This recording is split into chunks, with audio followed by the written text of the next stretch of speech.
This conference will now be recorded. All right, so now just to recap what we did yesterday, right? So we were trying to understand what exactly is agile process, and we understood how you will be working in a day-to-day being a DevOps engineer. And for that, what kind of meetings that you would be attending, which is the difference between Kanban and Scrum meeting. And we also just got introduced into what we call it as the server maintenance for the Git. Because as a user, when you work, you will be using Git client. But as a DevOps engineer, you can take a responsibility which is managing the Git server. Okay, so that's where.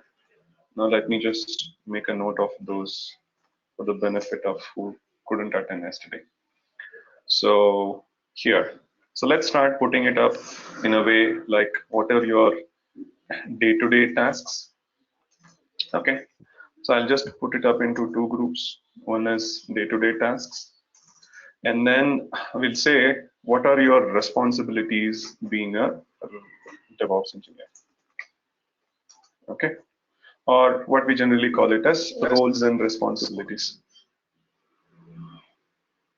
Okay, so here, now what we understood here is, so we would be attending a stand-up meeting, right, which is either Kanban or Scrum, wherein if you are having a separate group, then you will be going through a Kanban meeting.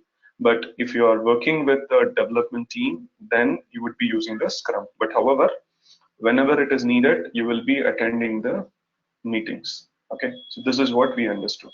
And second thing, what we need to know is, as a DevOps engineer, or merely, let's not just worry only about DevOps engineer. In the agile process, any kind of task that you're going to work for a release, we need to have a ticket created, right?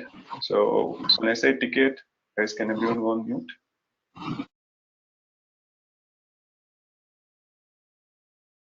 Ticket, if you again recall, we need to know the structure of the work, which is where we learned this. So your release will be divided into epics, and epic will be under user story, and the user story will be a task. So whatever the tickets that you create to track your work will be in any one of them. So that is where you are going to create Jira or Bugzilla tickets, right, to track all the work. So now, if you are working in a team where everyone is aware of Jira, then they will be creating a ticket. So in a day-to-day basis, what you should do is you should go to this tool where they will have some kind of a dashboard, just like how in the morning you open your WhatsApp and see, right, what are the new messages that you have got. In the same way, if you have set up a dashboard in this tool, as soon as you log in, you will be able to see what are the tickets that is available in the queue. Okay. So is my screen visible? Yes, it is. Yes. Yeah, it is. Okay, Rakshita, maybe you have to log in again if it's not appearing. Okay, so these are the two tasks that we understood that you would be doing. Now, it is not like you're going to put all these things in resume, but you need to understand what is the importance of this, because when you're talking to someone, it is also a work that you will be taking up day to day. Okay, now here what we understood is what will be the responsibility that you can take. So using Git is not your responsibility. Okay, using Git for a client is your day-to-day task. So for example, let's say that you are going to write some script or develop some configuration file or a text file, then you will be using Git client to store the files or maintain the files and folders. So that is what is your task. But what is your responsibility of a DevOps engineer? So this is where you are going to support what we call it as continuous development. Okay. Now this is where in the continuous development, what exactly do you do? Which is what we need to understand. Okay. So with this, if I go back, now we have many types of server for Git. So there is GitHub or Bitbucket or GitLab. So considering that, we are going to use GitLab, which is one of the popular tool.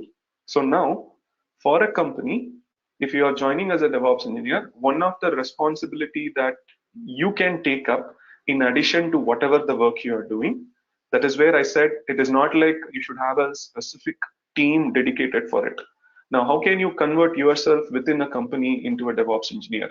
That's how, by taking these kind of responsibilities. So now you can maintain a GitLab server and the projects inside it only for your team or for multiple product teams. So that is how your responsibility is to support continuous development. Okay. Now in this, the first task, what you're going to do in the continuous development is support GitLab, okay, and maintenance. Now, what do you mean by GitLab maintenance? Once again, there could be a company where they might ask you to install GitLab and configure. Now, for that, you need to know much more details about how to take a machine. So we will see a little later. But now assume GitLab is available in cloud. So you don't have to install anything. So you can directly go to gitlab.com and in a company, you will be able to access GitLab.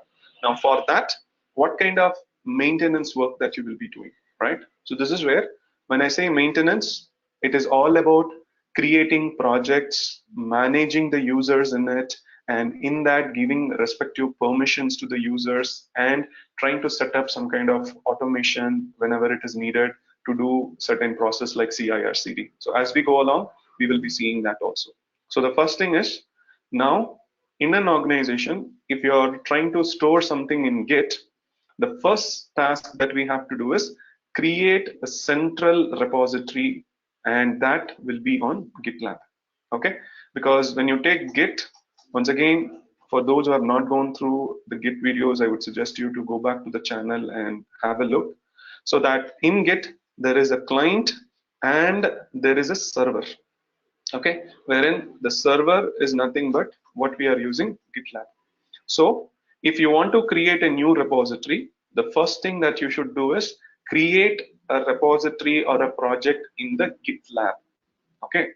After that, you can clone this and you can modify those files, do check-ins and store whatever that you want and then share it back. So that way, for a company, the first thing that you should do is create a project in the central repository, which is where GitLab will come. Okay.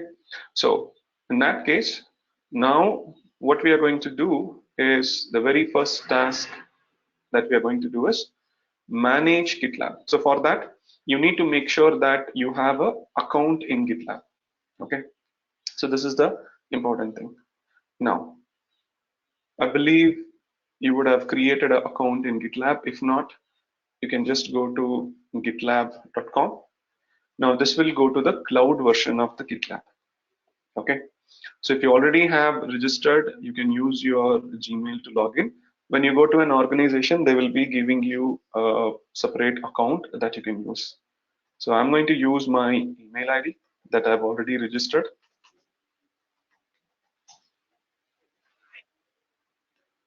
Okay.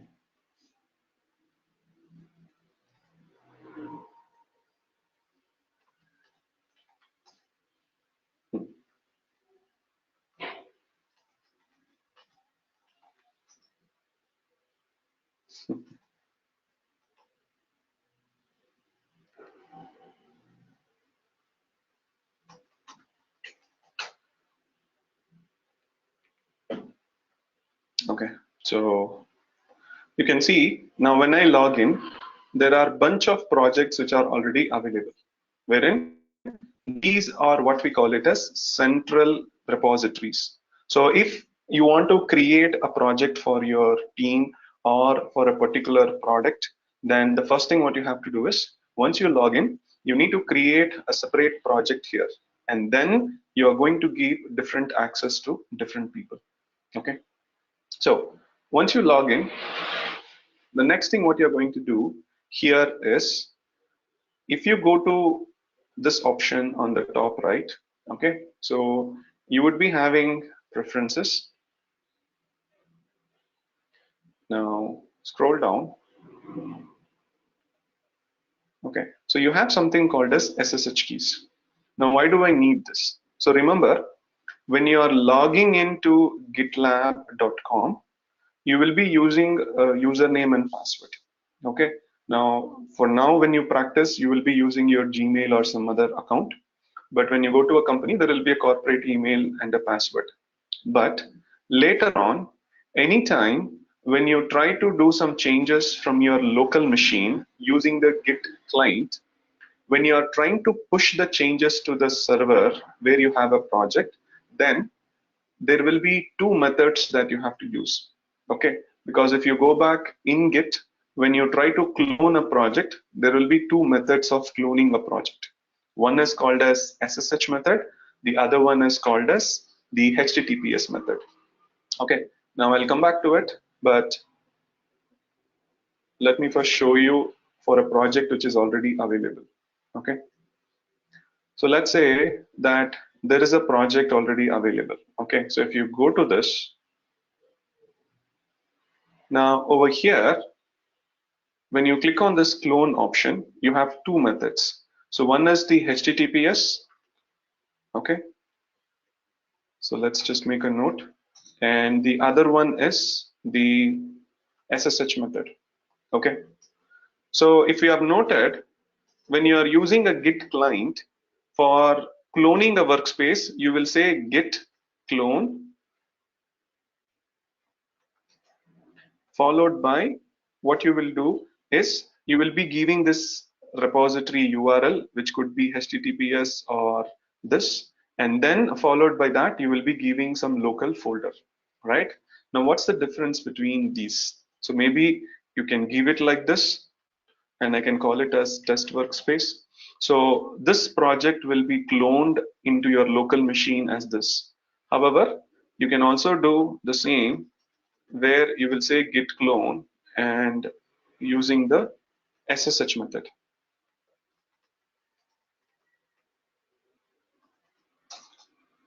Okay, so the basic difference between these two is, when you are using the git clone using HTTPS, every time you try to push or pull your check-ins, then the Git client will ask you the username and password.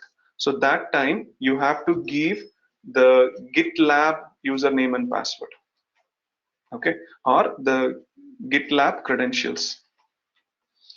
Okay, now this is where if you are trying to use the git clone HTTPS method, then it will be asking you the username and password.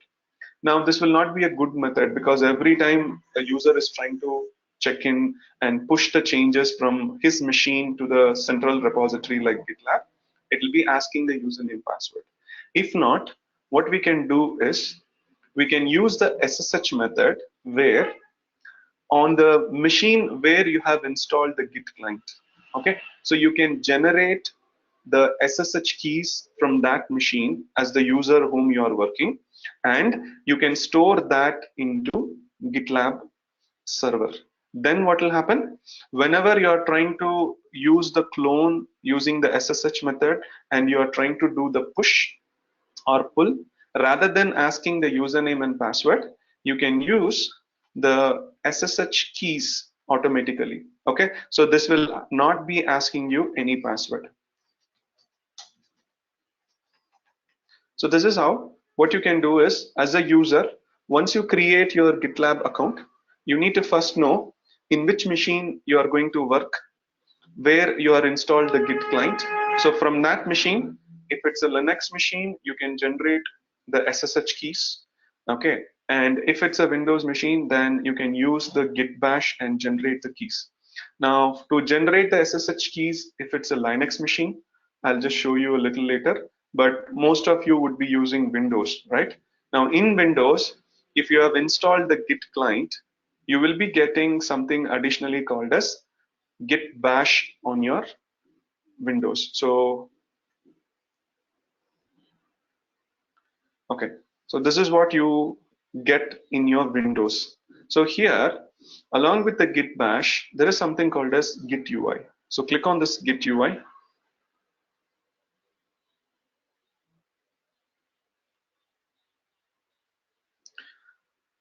Okay, now you get this. So click on help and say show SSH key. Okay, now there is no SSH key. So what you have to do is click on generate key. So, okay, so just give okay without any value. Okay, so now it has generated a key for me. So what you can do is you can copy this. Now this is how in your Windows for the Git you are creating a SSH key. Now the same thing if you are in Linux machine, then you have to use the SSH command and you have to generate. But anyway, that we will get it a little later. But now assume that if you are working on a Windows machine where you have already installed the Git client. So from that machine, generate the SSH key. And now if I copy this to my GitLab server, going forward, in this machine, rather than using the HTTPS, if I use the git clone using this SSH method, then it will not be asking me the password. So internally, it will be using this SSH key. So, so this is where you copy these keys and now go back to your account. Okay, so this is where I've already opened it.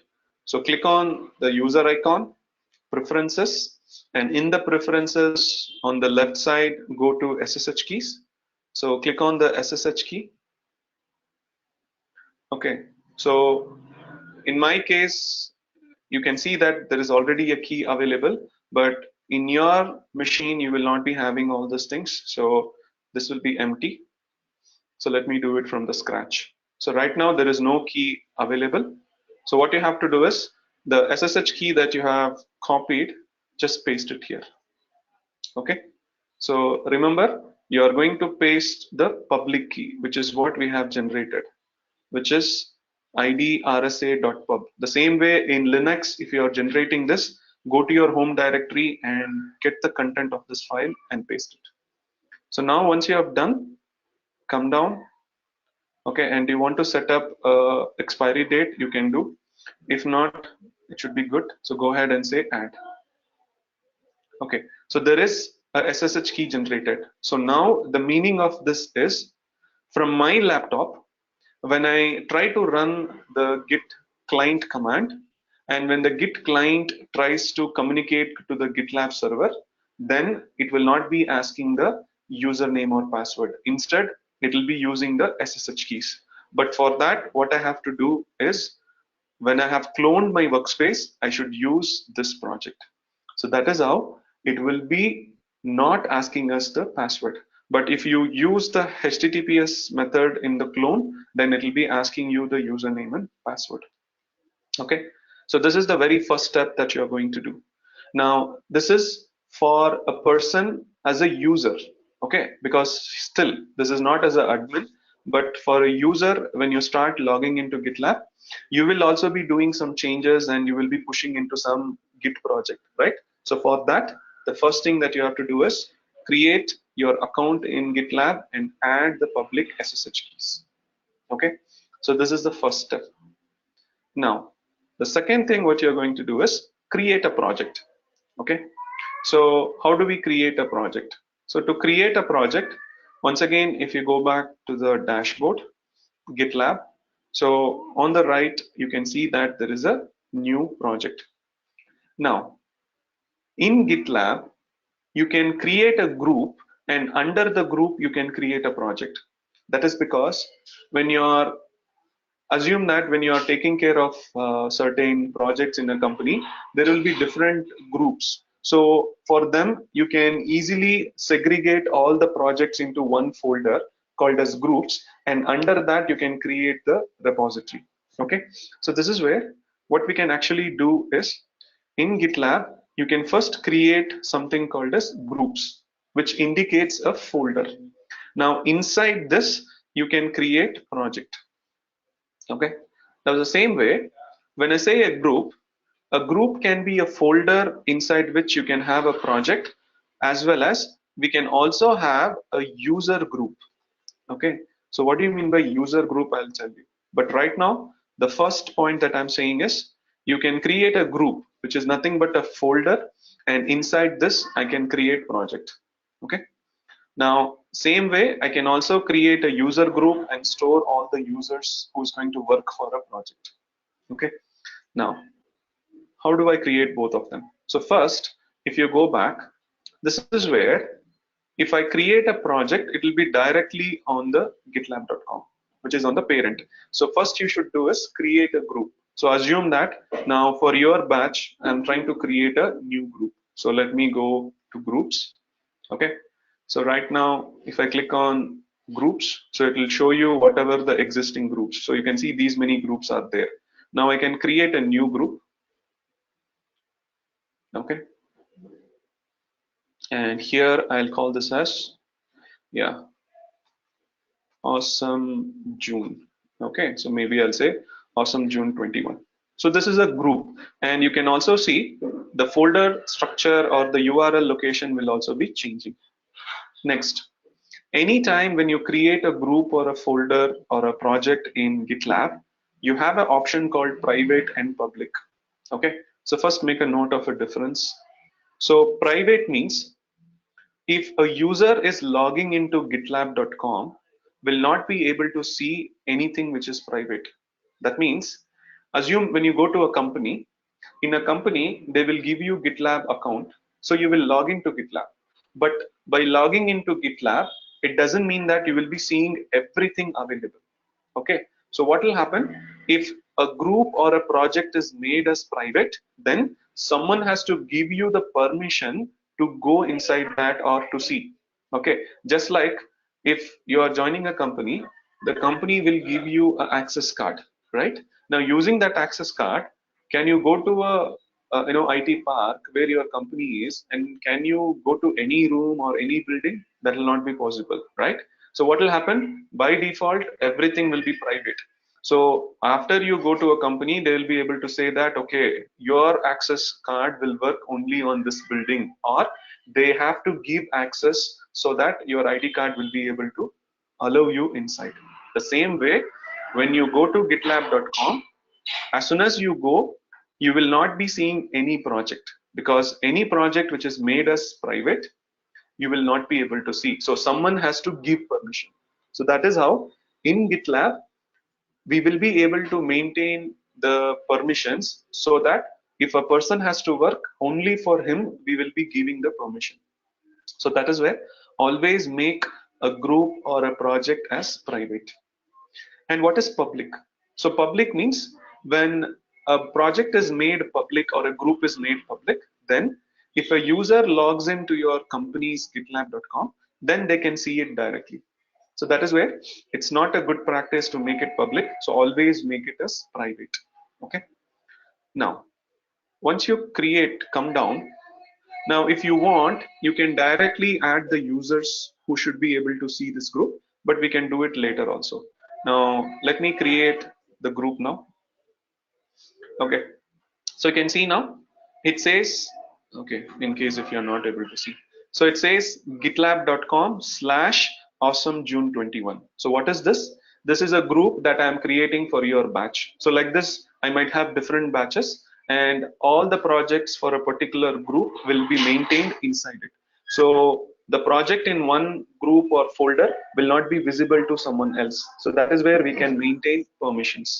Okay. Now, the first thing what we did is we created the groups. Okay. So next thing is, once again, if you want to cross check, you can go to projects and you can say your projects, or you can say group and you can say your group. So when you say your group, you can see there is a group called Awesome June 21. And if you go inside, now there are no users here.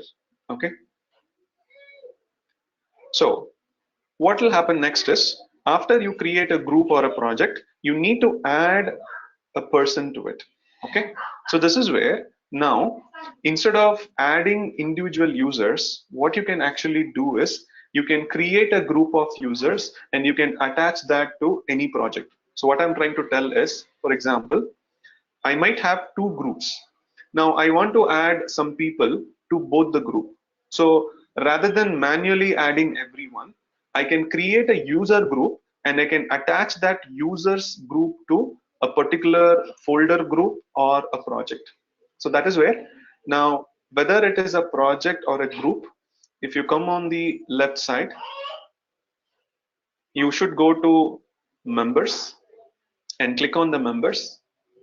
And in the members, you can see it says invite a individual member or you can invite a group. So that is where it's always a good practice where you create a group rather than an individual person. Okay, suppose if you want to invite a group, then you need to make sure that you have a user group created and you have added the user to it. Okay, now here what I can do is, let me take some sample project. Now this is, we don't have anything here. So what we can do is we can add some user to it. Okay, so anyone has a GitLab account? Does anyone already have a project created, or does anyone have a GitLab access?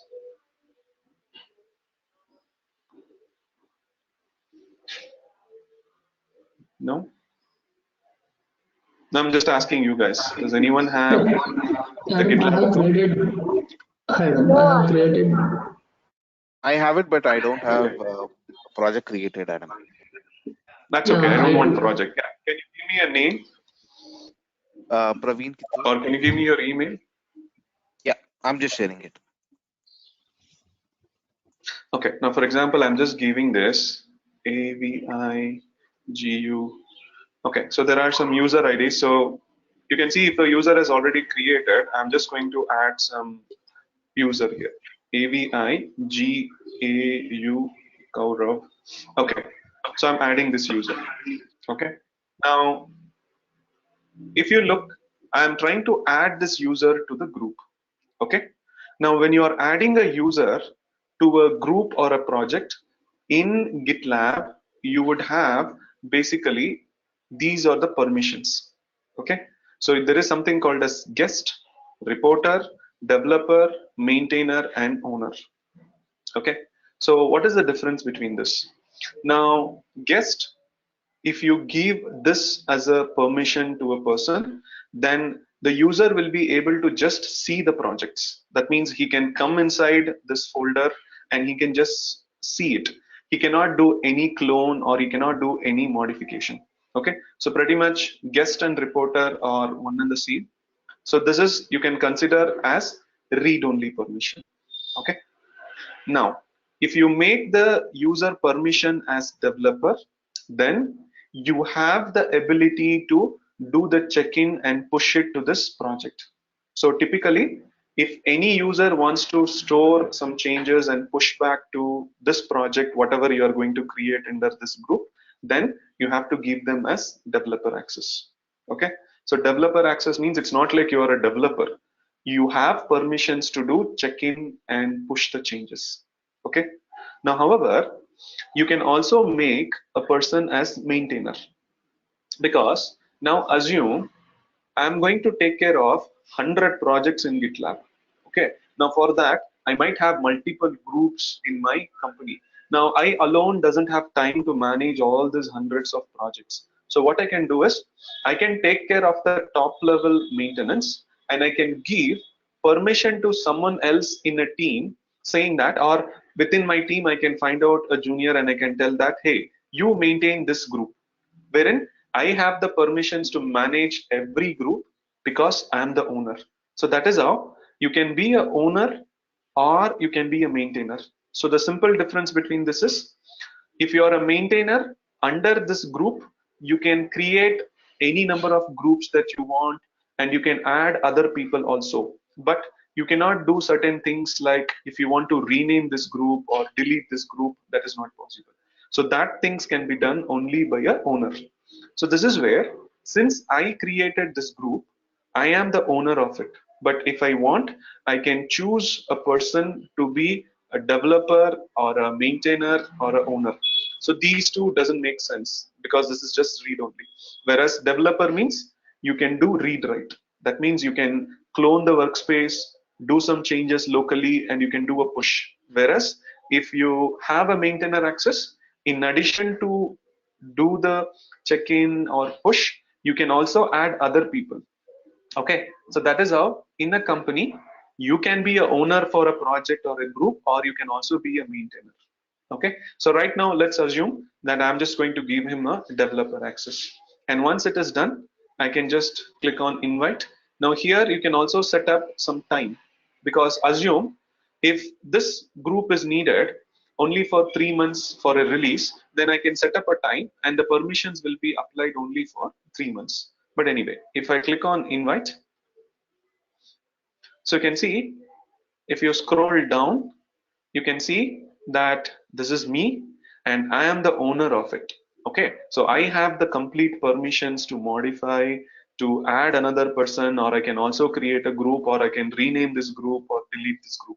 However, this person like Gaurav that I've added, so he has only the developer access. So what he can do now inside this is, if he logs into gitlab.com, he can now see this. Now, any one of you log into gitlab.com, you will not be able to see this because this group is private group, and only if I add some person here, you will be able to see. And inside that, you are going to have different permissions. So that way, in GitLab, the permissions, what you are going to have, right? So the first one is guest or reporter. So this is what we call it as read only. Whereas if you are going to have a developer access, then you are going to have a read write. So most of the users will be having developer access only. However, if you want, you can also be a maintainer. Okay, so what you will have, you will also have read write, plus you will also have ability to manage the group or project. So right now we are applying this for a group. So under this group you can manage, but if you say owner, so he owns fully. So he has the administration privilege.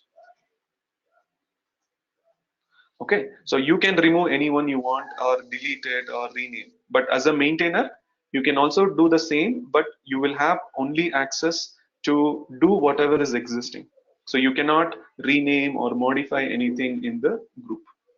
Okay, so that is how you can be a owner and you can make someone else maintainer, or you can be the maintainer of a group. Assume that if you are part of a team, like you are part of a support team, or you are part of a dev team or a QA team, now there are some projects that you guys have to maintain. Then I will be the GitLab administrator and I will have the owner permission and I will give you the maintainer access. So that is how you are going to be a DevOps engineer who can manage the projects and the groups specific to your group of people or the team.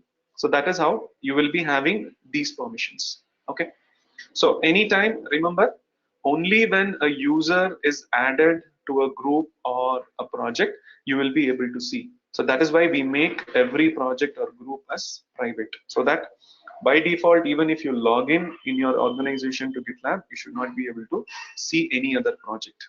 Okay, but as I said, instead of adding individual users like this, you can also create a users group. Okay, so if you go here, instead of adding individually as a user, you can also create a new subgroup.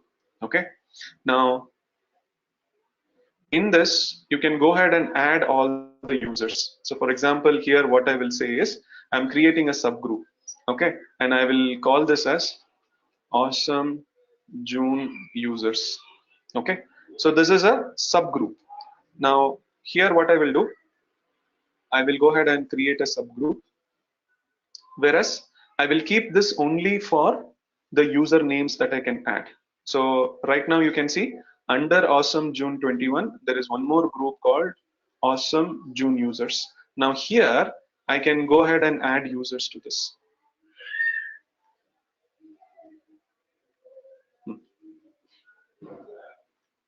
So go to members.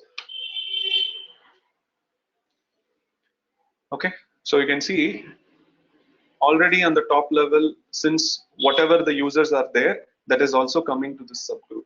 So here I can invite a member. Okay, I can add a particular person here. So now I had a couple of other users, right? So let me add Praveen. Praveen.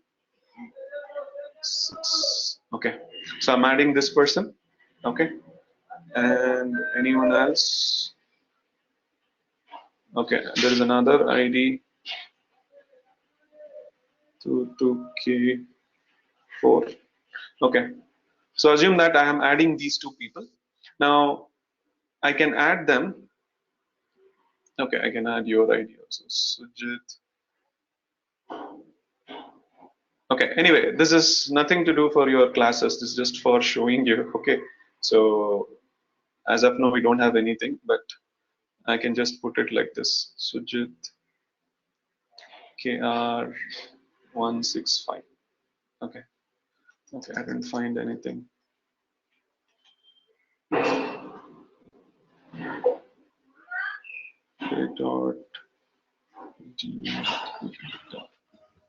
Adam, it's beer.g. Sorry. It's beer.g. Okay, G dot. Okay, so you don't have. Okay, you have it. So now assume that I have these three people. Now I'll make them as developer and I can invite. Okay, so now we have these three people. Okay, now if you go back again to this June users, now what I can do, you can see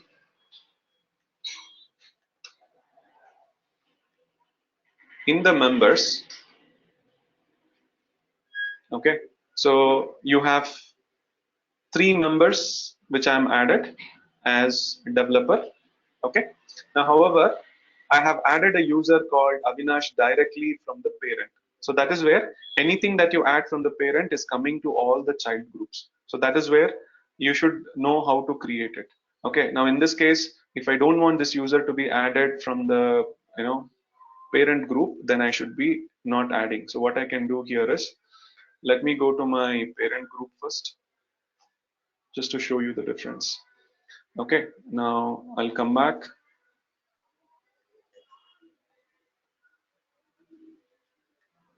Members, and here I don't want to add anyone directly, because now if I add someone here, it is going to be available for every project or group under this. So that is where you can choose whom to add specifically. Okay. Yep, I can just go ahead and remove. So now, right now, I have not attached anyone to the group, but what I can do is, if I go back to my groups, okay, that is Awesome June 21. Now there is one more group called as Awesome June users. So I can go here and now I can add anyone individually.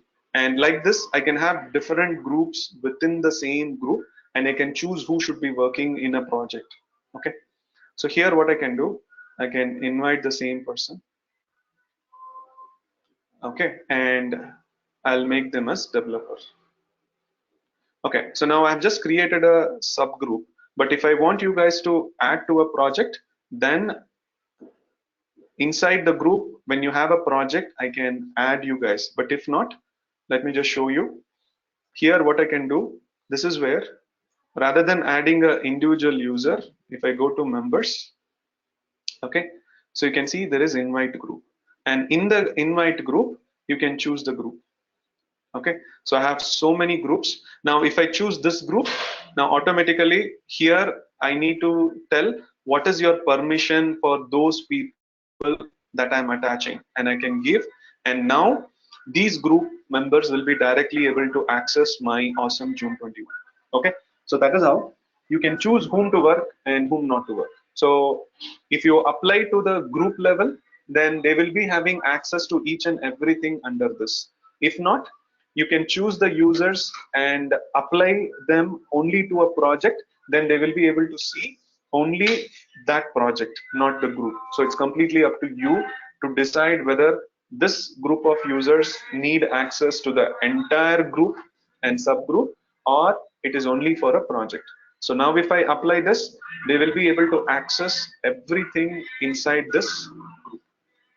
Okay, so this is how you choose. So if I click invite, if you come down, okay, you can see there is one group. Now this is how it's easy for you to manage a group of people. So rather than adding individually, so when you go to GitLab, the first thing that you should do is create groups. That would be a folder, as well as create a user group depending on your need, and then you can add. Now if you look at this, if tomorrow, assume there is another member who's going to be working in this group, then I don't have to sit and add. So this is where who can add this, or who has the permissions to add a user. So either a maintainer or a owner. So this is where what I can do is, for example, I don't want to sit and take care of this project anymore, because like this I might have another 20, 30 groups. So what I can do now is I can choose any one of you who's part of the group, and I can tell, hey, you are going to be the maintainer. So anything going forward, you add your team members rather than asking us. So that is how the DevOps activity will be distributed. Okay, so DevOps is not about individual person handling. Every one of us can also take up the responsibility. So what I can do now is, if I choose a particular person and I can add them as a maintainer, then they can add further users or group to this particular project or group. So that is how, as a maintainer, you will also have permissions. Okay, so anyway, so the first thing Yeah, what we did is, one question to Adam. yes, So we have seen how users can access the project in a main project, and then they can be in a group or they can be in a subgroup. Well explained. In a real-time scenario in a company, and what is the purpose they use this, like groups and subgroups like that in the real okay, time? What is the purpose so as a that is the manufacturer or real-time purpose. yeah, Okay, see, maybe can I ask you, like, are you working for a product company or a service? product company? Product. Okay, that's good. So now, if you take a company, now if it is a product company, I'm just trying to say there will be different business unit, right? So that would be like for your project specific or for a client specific, there will be business unit. So assume, I'm just saying that there is a business unit 1, there is a business unit 2. Okay. Now, inside this business unit, there might be several projects or products that people will be working. So assume under this, there is one product, okay, where I will just make it as BU prod 1. Okay. And then you might have another product for this guys. Okay. Now maybe here you can say it as BU1. So this is just for you to understand. Same way, now under your second business unit also, you might be having several things. I'm not going in too deeper, okay, but just for you to understand. Okay, so you might have something like this, just to help you understand. Now, if your company is deciding to use GitLab as a central repository, now what will happen? There will be a project for this. Now there are 4 projects. Now all the 4 projects I have to store in GitLab. But what will happen? The person or the members who are working in this repo should not access anything outside this, or they might work on only these 2 projects, but not these 2, right? Because there might be a person who might be working on this project as well as this project in a BU, but he will never work across a BU. So in that case, what will happen?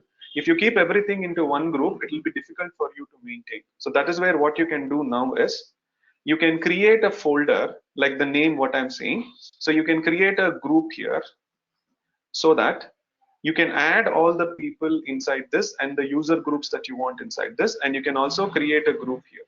So now what will happen, if assume you are part of this first business group and you want to work on all the projects, then I can add you to this group, or I can create a subgroup and add that to this, so that automatically you will be having access to all the projects inside it. And if you try to see the GitLab, you will never be able to see what is this group.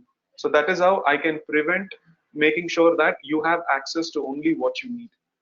Okay, now there is a colleague of you who is also part of the same business unit. Now he's not going to work on the first product, he's going to work on second product. Then what I can do, I can add that user only to this project. So that way, even though he has access to this group, he will not be able to see other projects inside the group. So this way, within your business unit, I can exactly tell an individual user can access different projects or what project that you should work. So that is how is the real-time scenario that I'm explaining. Got it?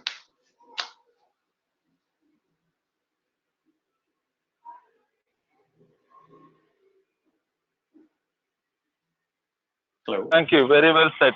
Yeah, thank you. Very well said. And we can move users within the groups anywhere, or groups also we can move across the business unit. Yeah, you can do it. So that is the reason, instead of adding directly, what you can do always is within a group, you create a user group and you are completely free to move around. Wherein if I create it here, under this, any subgroup that you create, everyone will have access. Suppose, assume I want something as access to both the business group, then I will create a user. Just to show you, I can say global user, and any user that I add globally, they will have access to this group and this group. So that is how you can handle, which is the flexibility what you have in GitLab. What about if a user will access BU1 prod 1 and BU2 prod 22? Okay, then like I said, you cannot give it in the global. So it's completely up to you to create. Then specifically what you have to do, you will need to add that person directly here, not in this group or not in this group. And the same way you should come here and directly add the project, add the user to the project. So it's completely up to your case. See, you add it here, then he will get access to everything. You add it here, he will get access to everything here. So if you don't want anything like that, then specifically choose the group or the specific project and then you add. So that way he can go to BU1 and access only this. Same way he can go to BU2 and access only this. So that is how you can decide. Either put it as a group and that group can be added to the entire group. Yeah. Yeah, thank you. Very well said. Thank you so much. Nice, nice. Yep.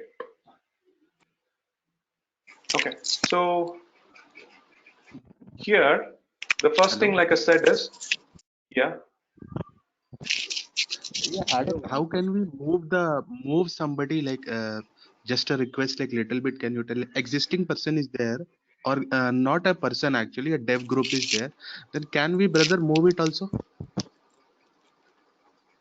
moving a group. Yeah, I didn't yeah. get Like that see, question. currently is in BU1. Currently is in BU1, right? So I don't want explicitly like whatever is there existing. I just want to move it. Can I do? Like I'm just asking. Yeah, Like I'm yeah. not So sure if you about go it. back, see, that is where if you go to a group, okay, for example, take this group.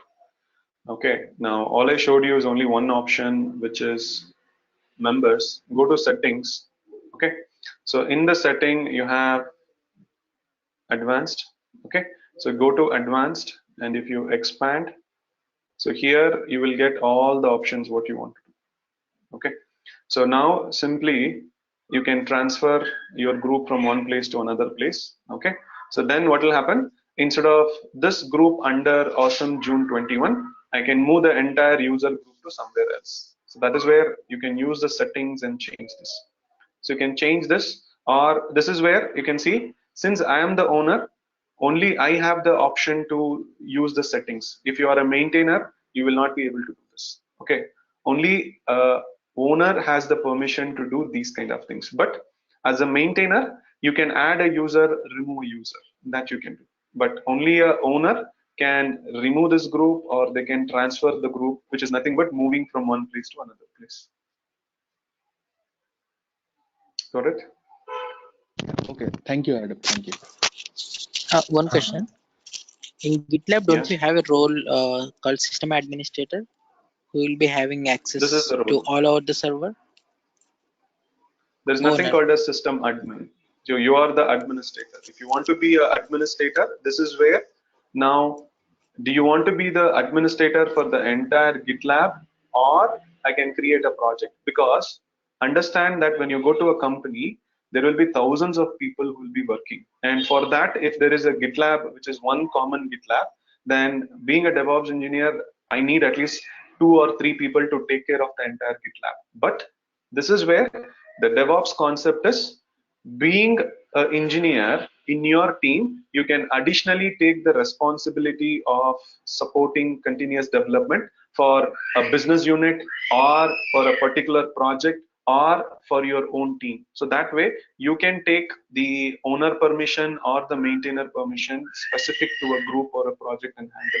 So this completely depends on the organization. Okay. Okay. Adam, Srini here. Yes. Can you show me to copy to add one user group to multiple projects? Can you show me once again? Okay, see, if that's what, anyway, I'll create a project and show you. Now, if you see under this group, there is one more group called June users. Now, if I add an individual user, only they will be able to access. Instead, if I choose a particular group, then all the members of them will be added. So as of now, I haven't added a project to show you. Now, I have added the details to the group itself just to show you. So now this is where the second thing what we have to do is, once you decide the group, the second thing is you have to start creating a project. Because again, try to understand the reason why we are going through is you need to have a problem statement. It looks very simple. Now people will just say that if you are a DevOps engineer, learn git command, git check-in, git checkout, git branch, done. Yes, that is only the client. But when you are taking care of a GitLab administration or management or maintenance for a project where multiple people will be there, understand if there are 200 people in it, your full day will get occupied if you don't organize this. So this is where the first thing you need to know, how do you start with? Okay. So anyway, so the first task what I told you was you create a group. Now under this, we are going to create projects. So this is where for any business unit or for any particular group or a people who are asking to create a project. So the next thing what you're going to do is now go to that particular group. Now inside this, now this is my group that I have created for this batch. So I can say new project. Now in this project, okay, I have to give a name. Now this is where there are different options in GitLab.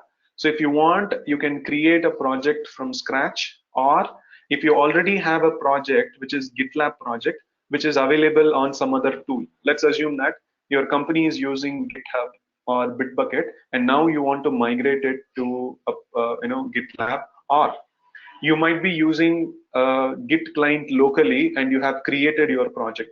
Now you want that to be migrated into your GitLab. So whatever the scenario, if you want to import existing Git repo from one location to your GitLab, then you can use this.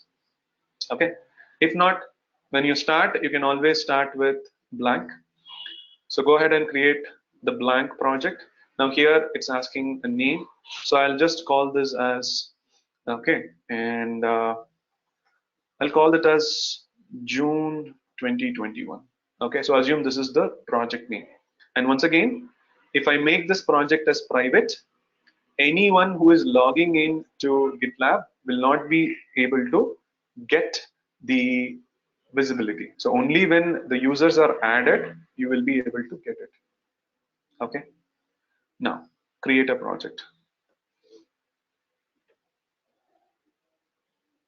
So now you can see that under our awesome June 21, I have a group, and which is a user group and a project.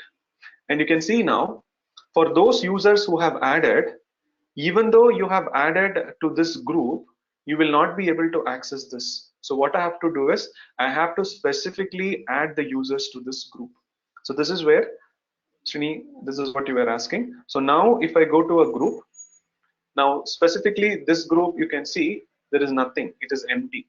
So what I can do, the same way, come to the website and we'll explore this. But first I want to add a user.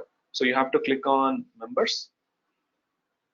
And in this, I can invite an individual member or I can invite a group. And now this is where if I want to give a group, then I can choose the group. So whatever the group that I have already in my GitLab account, it will be showing me. So let's say I want these group of people to be added and what access do I want? So I will say, okay, they should be working as a developer and invite. So now what will happen? Those people have access. So this is how there is direct member. This is me who am an owner. And these are the group wherein all the members of the group have developer access. Okay. So this is how once you create a project, you will be individually or as a group, you are going to give permissions. Okay. So this is the very first task that you are going to do. So now in a day-to-day, what will happen? If you are supporting, let's assume now you are taking care of the GitLab, okay, which is one of your responsibility to support continuous development. Now if there is a new release and there is a scrum which has been planned, so the first thing what they will do is they will ask for a new project, and in that they will be asking for the users to be created. So what you should do, you should create a Jira ticket and you can attach it to a particular user story or epic, and then you need to know what group to create and what is the name of the project, and in that who are the users who are going to add.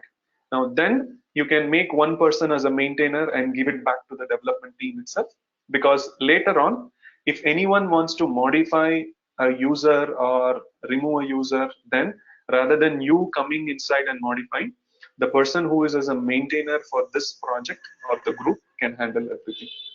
So that is how you decide whether you want to further delegate your work or you can take the complete responsibility to manage everything. Okay. So this is where you will be creating the group. So now if I go back to this projects, okay, now if I go to project, there are many projects available, but it is not directly available because it is available under a group. So now if I go inside this, so this is my dummy project. Now I don't have any files in it.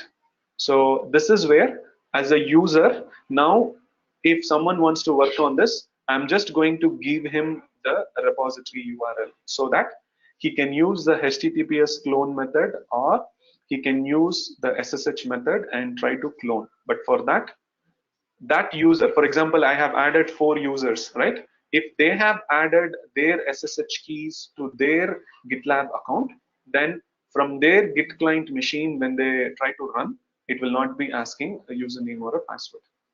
Okay. Now, just to show you what I can do, let me just create a dummy file first. I will add a README. Okay. So I'm just putting a dummy file. This is a dummy file and I'll commit. Now you're not going to do this from the repository always. So this is just for the first time. Now there is a project, and if I go back to the project, now you can see it starts showing you certain details. Like this is where we know what are the different branches available.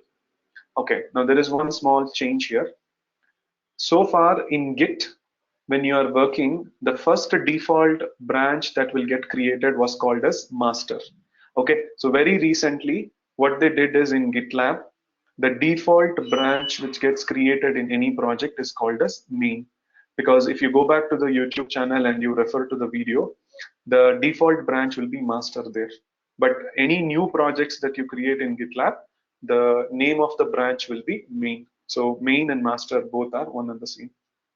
So now you can come to this left side and you can see that if you click on repository, you have files, commit ID, branches, and tags, right? So if you click on files, Now there is only one branch which is called as main, and there is only one file. And in this, I just did one dummy commit. So if you click on commit ID, you can see this is the commit ID that I created. And if you want to see what are the branches, then you're going to click on branches, and this will be there. Okay. Now, once you have added the user, now the user, depending on what permissions that I have given, if he's a developer, then he can start doing the changes. Now, before that, let me show you how the developer would be working. So this is the repository, right? So now assume I am a developer and I want to modify some files in this. So on my laptop, I should have my Git client installed. Okay, so already have Git installed. Now the first thing you need to do in Git client is you need to set your config. Okay, so this is where please go back to the Git videos and just refer. So what I'm going to do is I'm going to set the global user. So I'll say username is Adam, and I'll set user email is my personal ID. Okay, so now I have set this. So from this machine, Git will be remembering this username and password. But anyhow, if I want to do the clone, so this is where you should be choosing the SSH method or the HTTPS method. Okay, so now since I have already added the SSH key from my machine to my account, so when I try to clone this, I can use this. If I have created the keys properly, then watch this. I can just do git clone. Okay, and I can create a workspace. So I'll just say SSH workspace.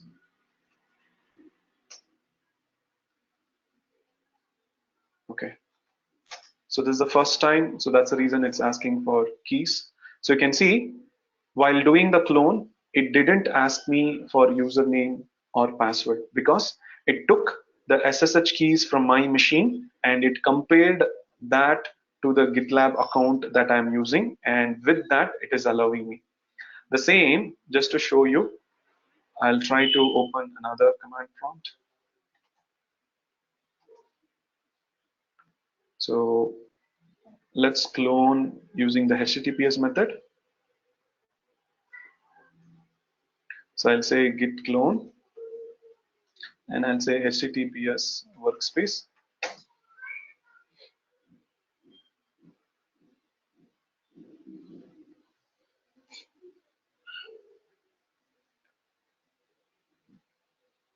Okay, so it does the clone, but let me go inside and do some changes. You will see the difference.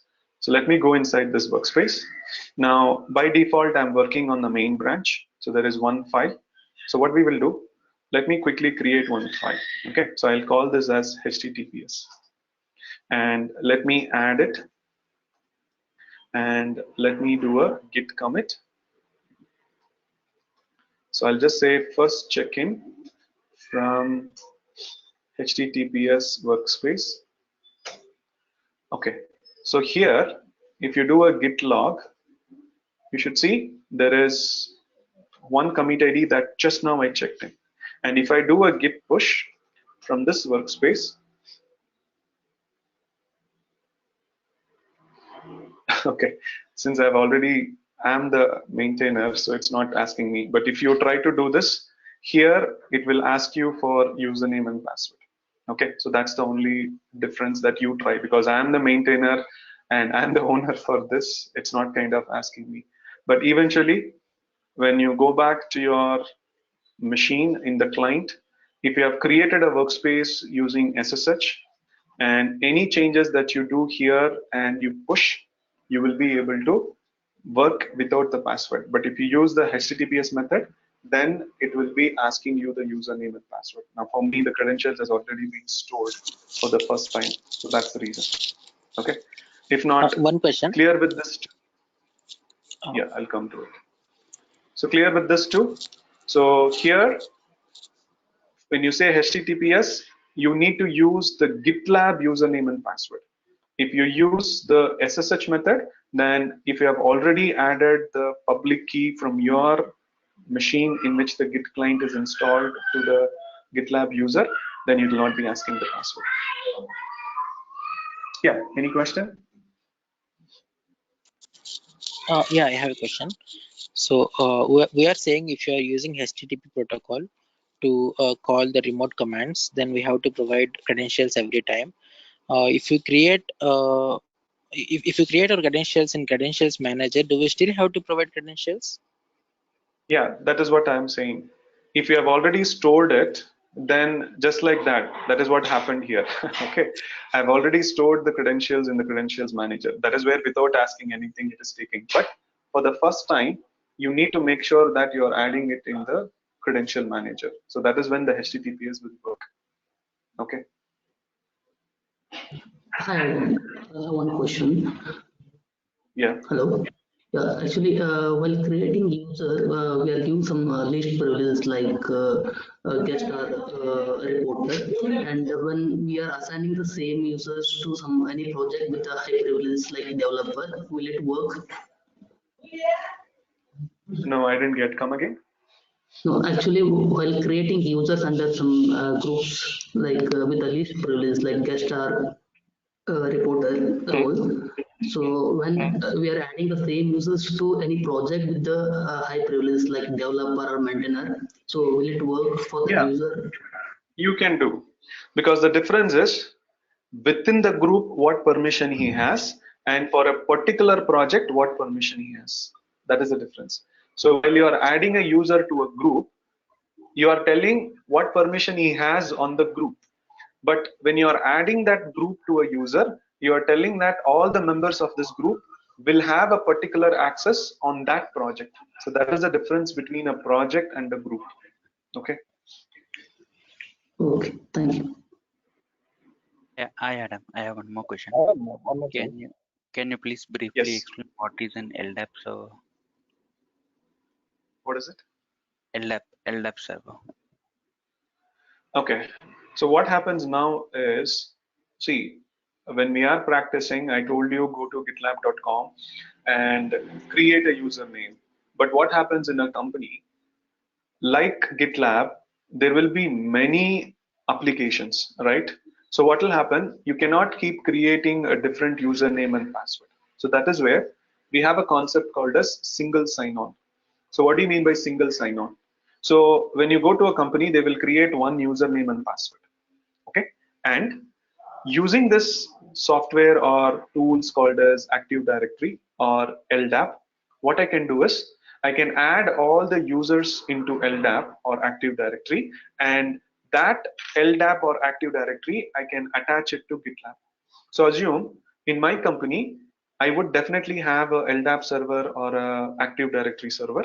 Now all the users that who join the company, they will be having the entry there, because whenever you log into any machine, it will be verifying the username and password against the LDAP or Active Directory server. So that if I attach to GitLab, then what will happen?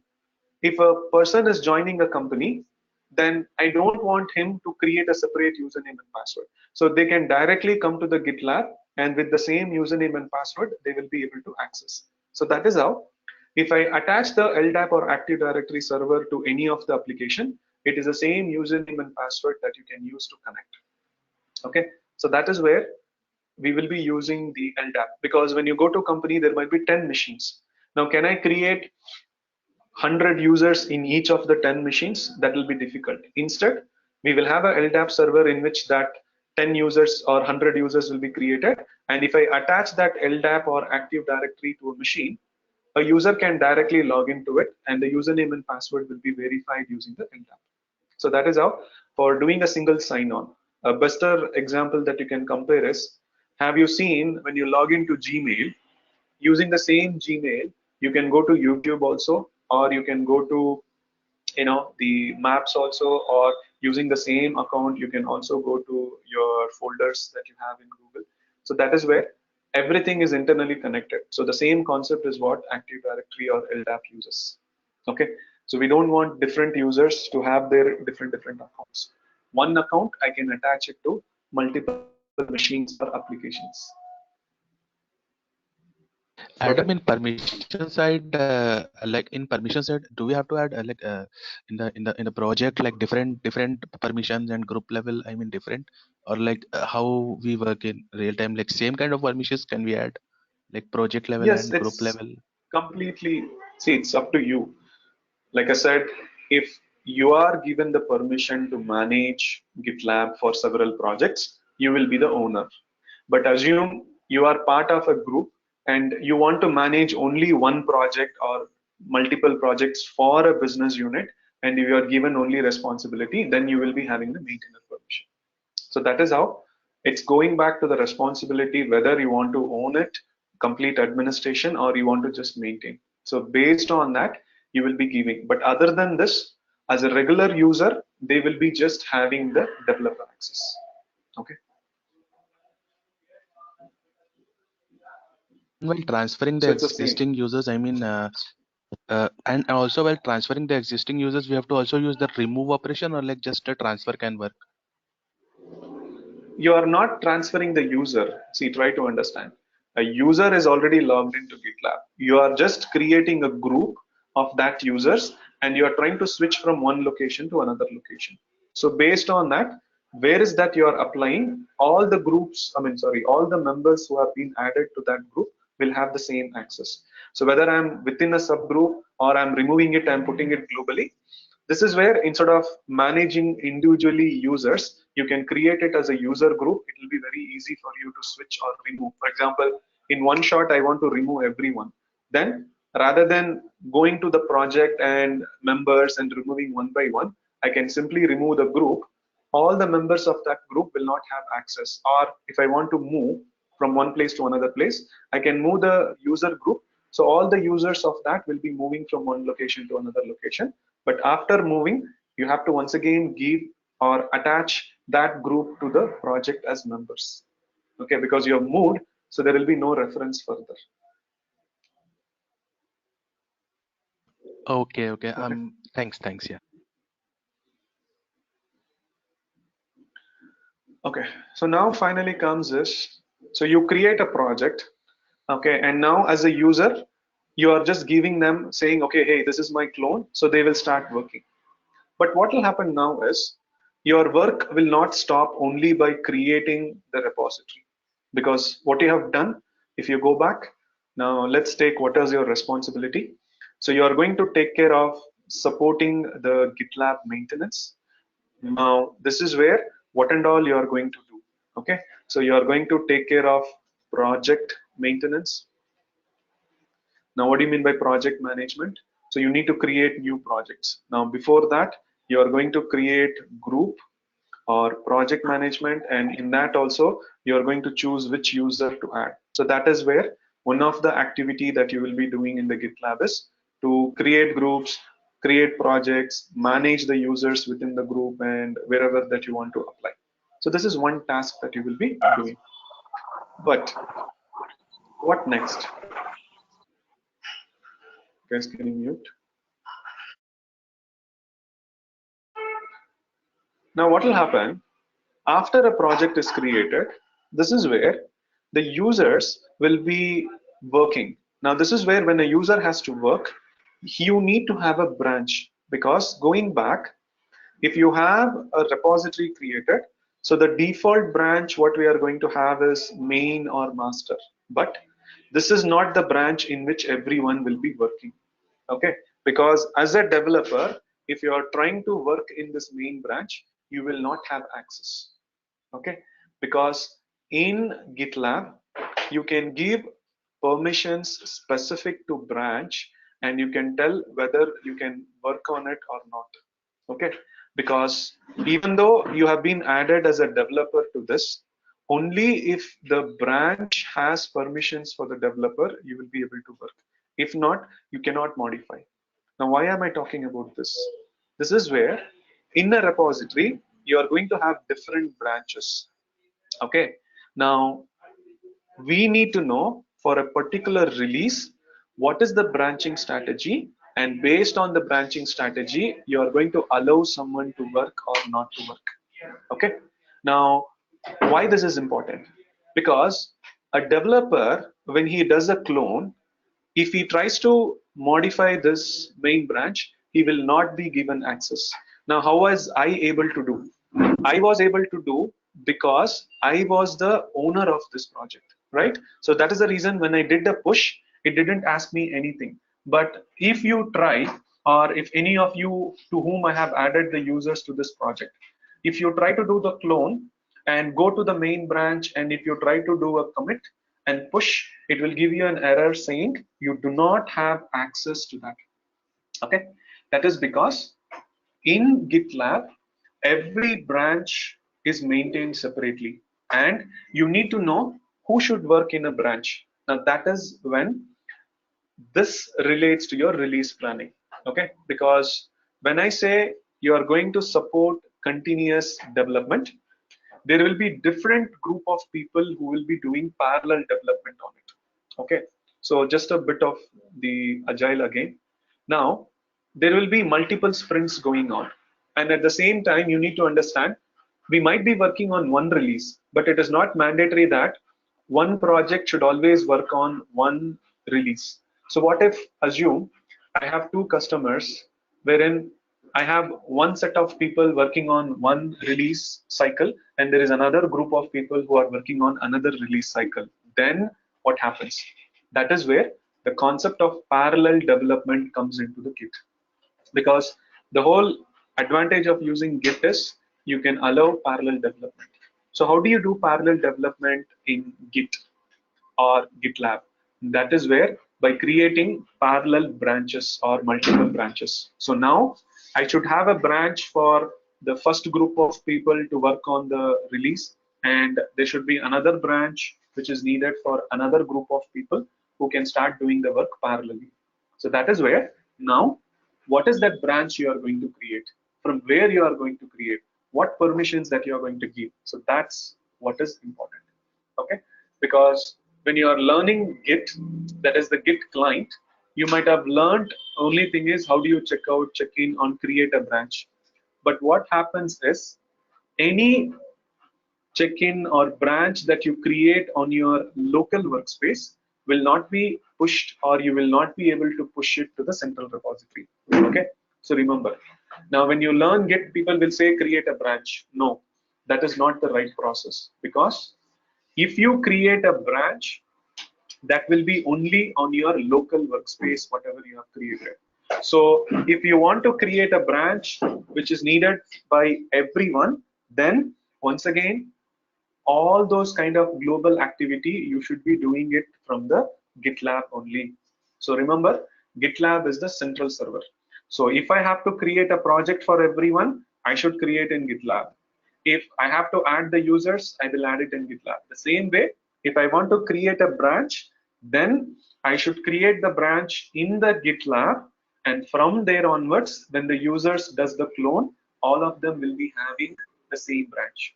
Now this is where whenever I create my project, I should know not just who are the users who are going to work, but what is the release process, how many releases we are having, so how many branches that you are going to have. So based on that, you are going to create branches, and you are going to add that branches in the GitLab. Okay, so remember this again, I'm repeating for those who have gone through the Git videos, you will understand. Using the Git client, you can also create a branch, but that is the benefit of Git, where within your local workspace, you have everything. However, anything that you do in your local workspace will not be shared to the project. This is because if I have 100 developers and each one of them are creating their own branch, and if they push it to the GitLab, then maintenance will be difficult. So that is where, if you need something which is globally required for everyone, then you create it in the GitLab. So that is where, along with the project, whenever there is a need, you are going to create a branch from the GitLab. Okay. Now, before I go to the branching, let me just show you how to create a branch quickly, and then we will come back. Okay.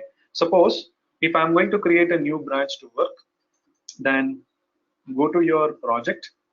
In the project, You can choose repository or branches. Any one of them will work. And here you can click on new branch. So here it is going to ask a branch. So I'll just call this as test branch, and from where you want to create. Right now there is only one main. So if I click on create branch, now you can see there are two branches created. One is main and test. So now if a developer or a user does a git clone of this project, he will get both of them. So that is where, remember this again, you are not going to allow a user to create a branch using the git client command and push it. Okay, that is not the process.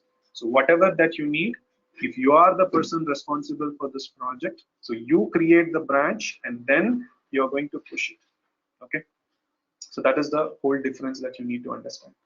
But now the question comes is, how are these branches going to be created? So this is where, for supporting parallel development, what is the branching strategy that we should follow in an agile? Okay, now this is where, once again, it is not only for a developer or a QA should be knowing. Now, since we are supporting the continuous development activity, so any one of us who is taking care of this should also be knowing the release process. Okay. Now, what is push?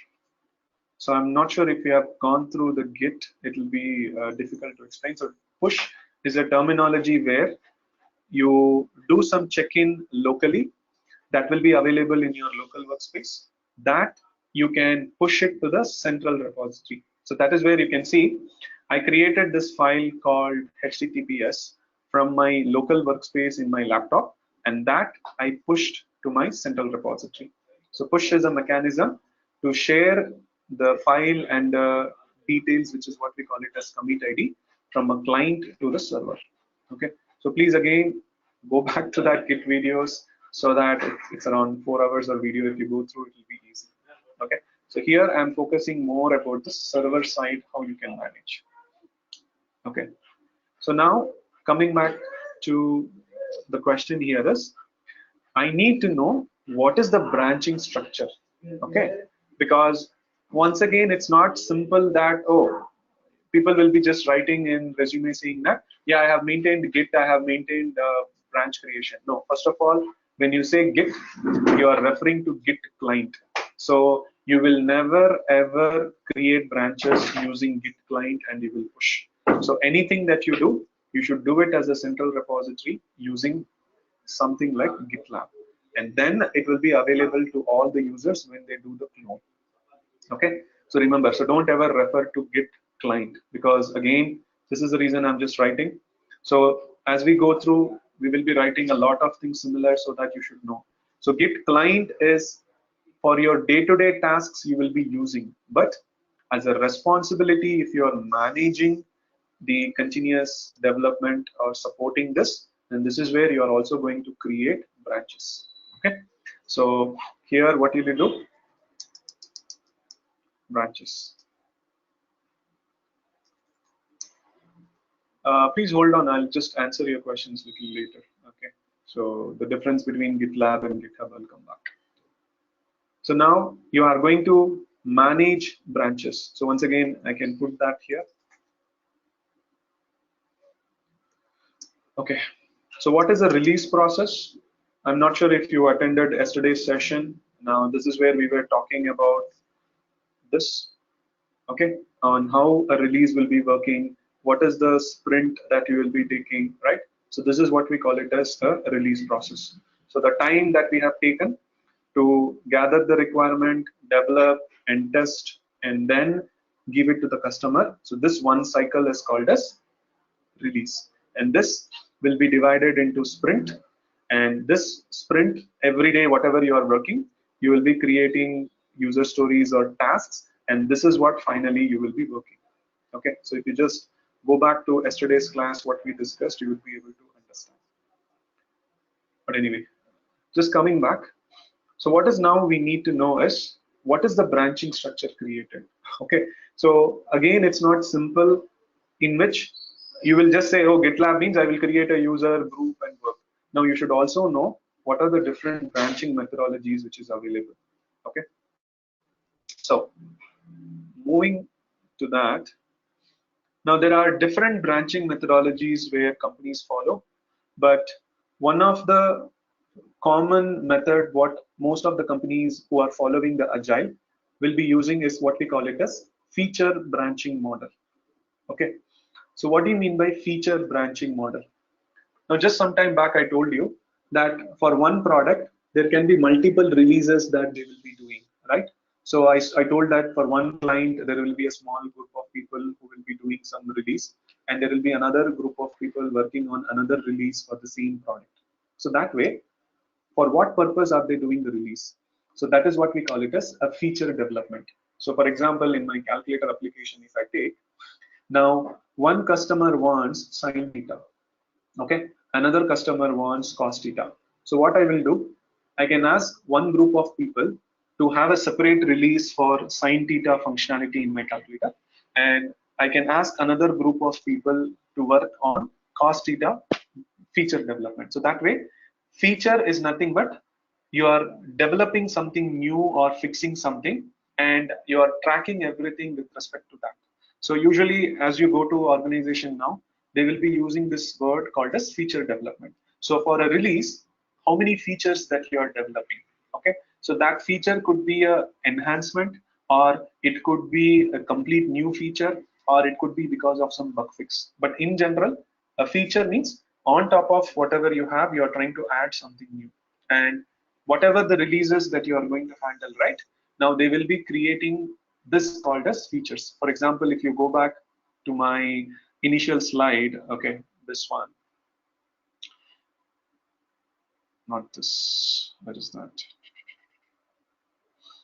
Okay, so now here you can see if I have two features to develop, so I will be having two releases in parallel, and for each release or for each feature, you are going to have a separate epic and then user story and the task creator. Okay, so if it is confusing, just think of this like a set.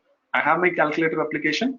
I have one feature to add cos theta, and I have another feature to add sin theta. So assume that is like two buttons that I need. So I can have two separate features being developed and two features released in parallel. Okay, now that is where what will happen. Now in that way, when you now create a project in GitLab, we now saw that there will be one branch which comes, which is master or main. Okay, now by default what will happen, this branch will be locked, so no one will be able to work on that. I will show you. However, to support my parallel release or parallel development for two features, now for every release, what you are going to do is you are going to create a separate release branch. Okay, and then under this release, you are going to create a branch in which you are going to do the actual development. Okay, now for example, I have a release called release 1.0.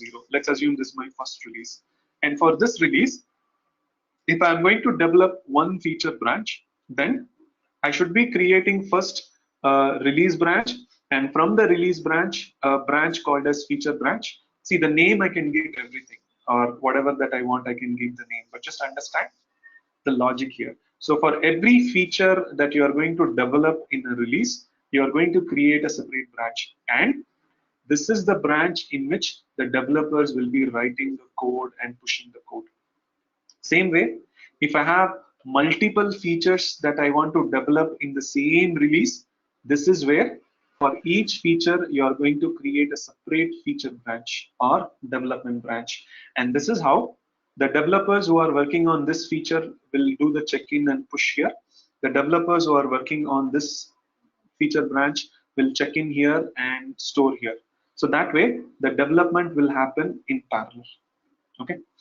Now, once they write the code and they submit the code, the next thing what we have to do is we need to merge the code, because for the release, if I need both the features, then the code whatever you have developed will be available in the branch. Now this is where, once again, if you go back to Git videos and you see that anything that you store in one branch is available within the branch. So that is where for a company to do a release, If they have multiple features being developed parallelly, you will merge all of them, and then further from here, we will merge it to the master branch or main branch, and from this, we create the so-called build. Okay, and this is the build that we will be putting it into deployments on production environment, or this is what we will be giving it to customer.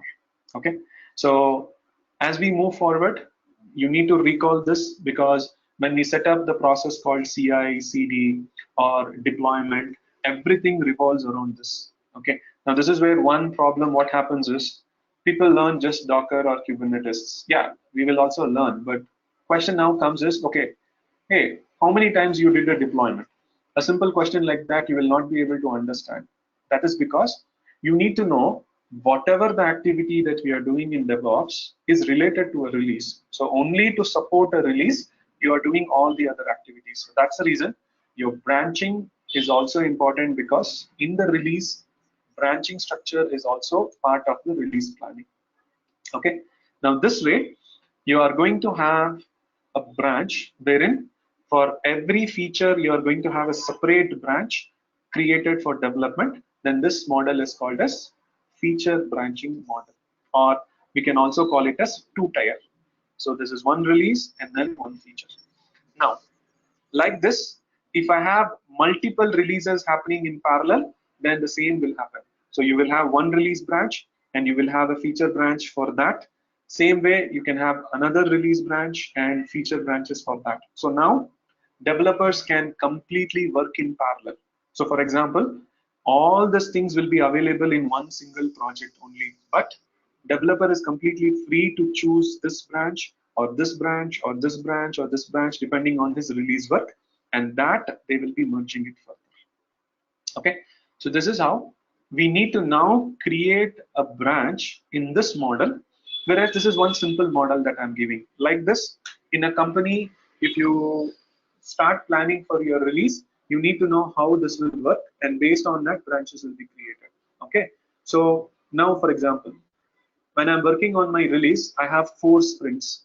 Now on the first sprint, they want to work on one feature. Then you need to create the release branch and then the feature branch. That, let's assume this is the first feature. So you will create this and give to them. Now once they modify, they will merge everything here. Now later, let's assume in second sprint, they want to develop another feature. Then they will be requesting you once again through a Jira ticket, or you will be called to the Scrum meeting and they will say, hey, we are starting the second sprint. Can you please help us to create a branch to work? So then you should be creating a new feature branch.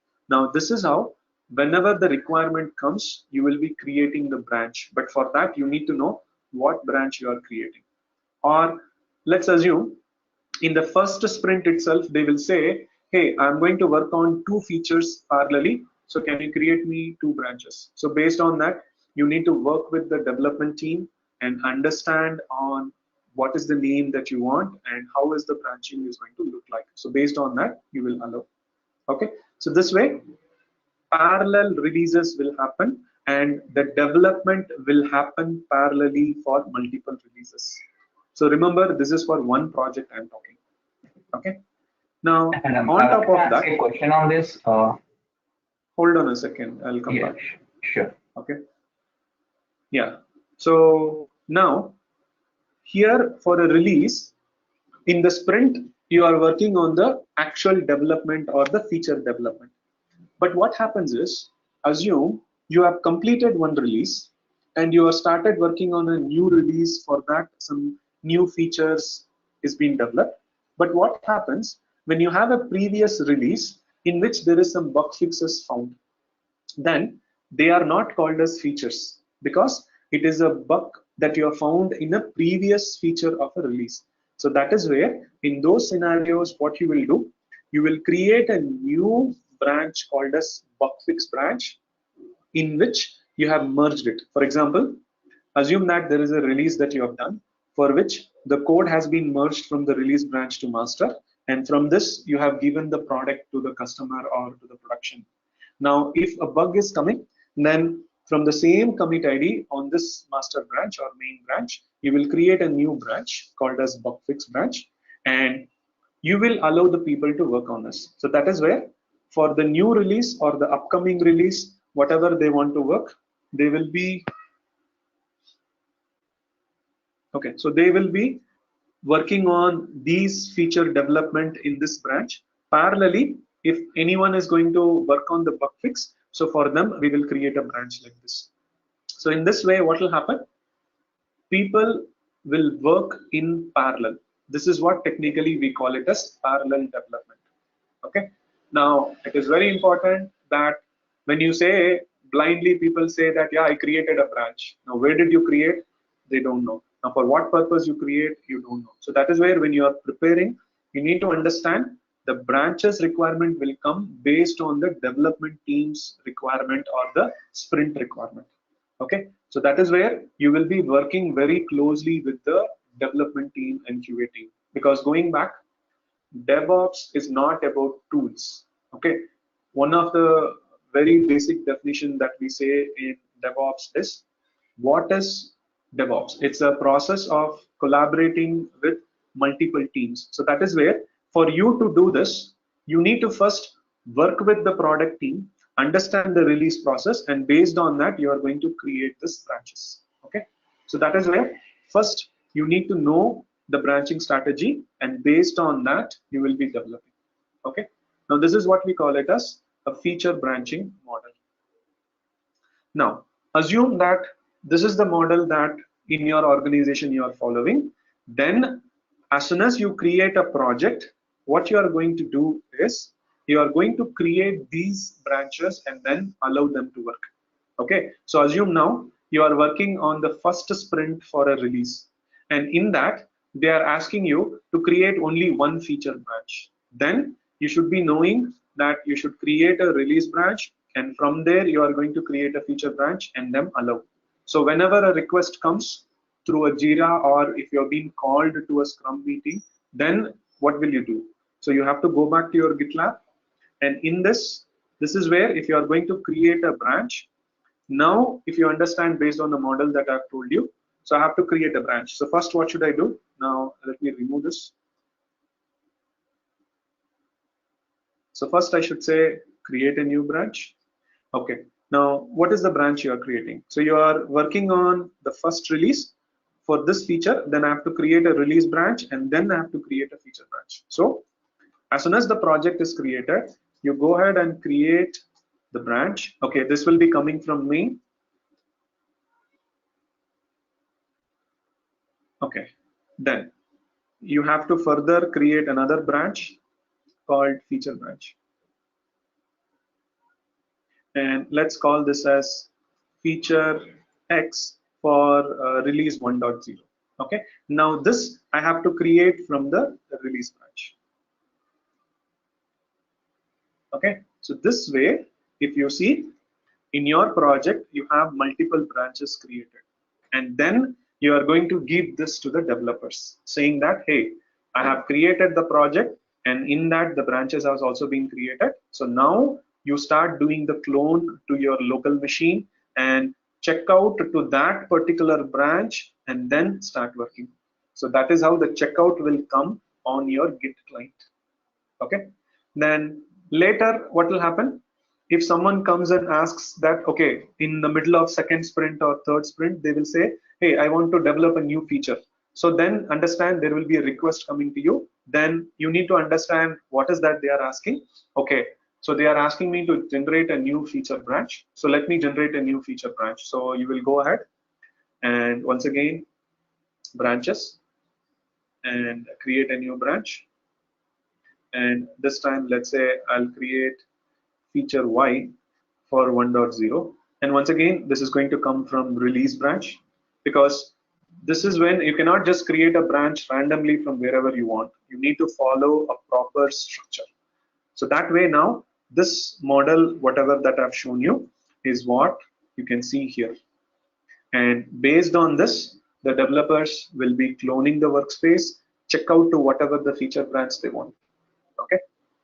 However, this is not complete, because when you create a branch in GitLab, I told you, you can give permissions. Now, why that will happen is, go back to this diagram. See, when a user does a clone, he will get all the branches. But by mistake, what will happen if a user checks out to release branch, checks in and pushes to this branch? Now that is not allowed, because we need to next understand what is the development cycle and QA cycle, when to use this branch, when to use this branch, when to use this branch. Okay, now we'll talk about it in the next class when we go through the types of testing and just further, because it's just more of beginning. So I want you to first completely understand into this concepts, then we will start taking more technically as we go through, but everything revolves here. Okay, so your deployment, CI/CD, infrastructure creation. Because now, for example, to support this development, they want to test it and they want to deploy, and that is where you will be creating some infrastructure in AWS or Azure. Okay, so that is how your entire CI/CD infrastructure will be revolving around this release. But anyway, coming back to the point, how do you manage that users check in only to feature branch, but they don't have access to the release branch? Why? Because now, just to show you example, now let's say I do a clone now. Okay, let's call this as new workspace. So in this, assume that I am not the owner. See, right now I am the owner, but if I am not the owner, then if I do a git branch, I can see all the branches which are available. Okay, now what will happen if I try to check out to a release branch, and if I try to check in from this, it should not be allowing me. So that is where, after you create the branches, what you should do basically is, in GitLab, we call it as protecting a branch, or in general term, we call it as locking a branch. So what I have to do next thing is not just to create a branch, but to create a branch and decide who should be working on it. That is what sometime back I told you. Creating a project doesn't mean, or adding a user to a project doesn't mean that you have the complete access. Within that, per branch, you can have a control. Now, this is where, if you go back to settings, okay, and go to repository. Okay, now under settings repository, if you come back here, there will be something called as protective branch. So click on that. So if you come down, you can see already the main branch is being protected. So what do you mean by protected? So in GitLab, you can choose who should be able to work and who should not be able to work on a branch. Okay, now if it is confusing for you, take it in a simple way. I have two features. What if there is a separate team who is working on feature X, there is a separate team working on feature Y? Now, the group of people who is working on the feature X, I should not allow them to check in or push a change to Y branch. Same way, anyone who is working on the feature Y, he should not be allowed to check in or push to it. Or it could be also vice versa. Same way, now in an organization, when you try to come to a branch like release branch or master branch, this will be managed or owned by a separate team, which is what we call it as a release team or a project manager or a project owner. So they should have access, not everyone. So how do you differentiate? So that is when the first thing in GitLab, what you should do is protect a branch. And by default, can you see that the master branch or the main branch is protected, and it clearly says who can push the changes? Maintainer. Okay, so only if you are a maintainer or a owner, you have the permission to push. The same way, who can merge the branch from one branch to another branch? Only maintainer. So that is how, if you mark the branch as protected, you will have these two options. So by default, the main branch has been created where it is saying who has the permission to merge? Only maintainer. That means if anyone is trying to merge from any branch to the master or main, okay, let me make it as main. Okay, so who has the permission? Only the maintainer. Okay, same way, who has the permission to directly check into main? Maintainer. Suppose if I say, okay, the concept is wrong, I don't want anyone to check in the main, because main branch is what we call it as a stable branch. So I want no one to check in and push. Then I can check this as no one. So what will happen? If a developer is cloning the workspace, he will never ever have permissions to push to the master or main branch. But if he is a maintainer, he can allow to merge.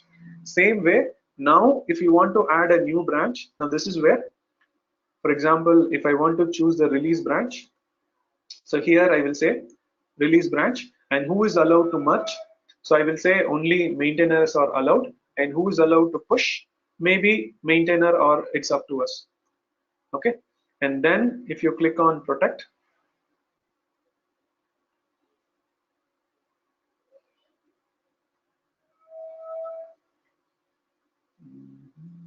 branches. So you can see now, along with the main, the release branch is also protected, and only a maintainer can push and a maintainer can work on the merge. Now, the same way, what if for a feature branch, I want only a group to work? Then what I can do, I can once again protect a feature branch also. And here, what I can say is, who can merge? Now, this is where you can choose a particular developer. Okay, now who can push? Now, what will happen is, see, we are using the free tier, or we are using the open source GitLab account. So that is where you are having only this. But if you buy the enterprise edition, right, here, in addition to this, you will also get the groups, whatever you have. So that way, I can attach a particular group of people to this. So that way, what will happen? Only that users can do a check-in, or only that users can do the merge. So you can typically choose a particular group also. Okay, so if not, you just leave it open, so anyone who has a developer access will have access to this feature branch. If not, this is how you can choose who should be working on a branch and who should not be working. Now, since it's open source, we don't have this. If not, remember, you will have one more option called as group. So in that, you can say which group has access to push, which group has access to maintain or merge. So that is how for each branch, when you create, it's not just creating the branch, you should also set up a proper permissions by protecting. Okay, so going back, your activity now, if you see in the branch management, you're not just going to create, but you're also going to protect the branch. Okay, in that, you're going to call who will be the person who can check in or push, who will be the person who is going to do the merge. So based on that, you're going to create the branches whenever it is needed. Okay, so let's assume someone suddenly came up and say that, hey, I want to work on a bug fix. Then you should first know the branching diagram. Okay, you are working on a bug fix, then you will ask for which project you are doing and which release you are doing. So based on that, you are going to create a bug release or a bug fix release branch for this particular release. Okay, so just to show you again, now I can again go back to my repository, branches. Okay, now I can create a new branch. And let's assume that if I want to create a branch, then let's call this as bug fix release 1. Okay, and from where you want to create, so you can actually give the main. Now this is where you can give the main branch, but what will happen if I give this? It will be taking the latest commit ID of this branch and it will create. But if you have a specific git commit ID from which the branch has to be created, then you can give this, so that in the main branch, only on that particular commit ID, it will be creating the branch. Okay, so this is how you will be creating the branches, and immediately now, once the branch is created, you should protect. Now, for example, let's say a release branch or a bug fix branch, I don't want everyone to change. So I need to first create a separate group for those people who will be working on bug fix, add them, and then in the settings, okay, this went to general settings. So go to repository and protected branches, and here every branch you are going to protect. Okay, so I can add the fixed branch or whatever the name, and here you are going to say who's going to merge. So I will say no one has rights to merge, but who can push? Probably developers and maintainers can push, and then I'll protect. So this is how. It's not about creating the branches, but you should also create the branch and you should be protecting. So that is how you will have a proper policy to work. Now for this, you need to know the branching as well as what kind of permissions, who's going to work on it. So that is another responsibility that you will be having. Now these are the tasks.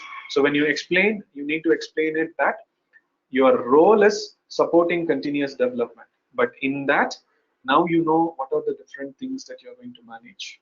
Okay, now yeah, there are a few more things. I think we don't have time, so let me stop it today, and tomorrow we'll get into the remaining things. And what we just now saw is the branching structure for a release.